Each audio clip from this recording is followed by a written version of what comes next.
1963. She was built at Langley, West first flight in January 1944. It's the military last aircraft to ever enter service.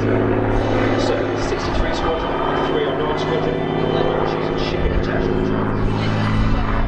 Between 1949 and 1956, she was beneficially held and maintained by a series of frontline squadrons. However, she suffered a major incident in 1991, grounding her until 1998, where she rejoined the BDMF. Her paint job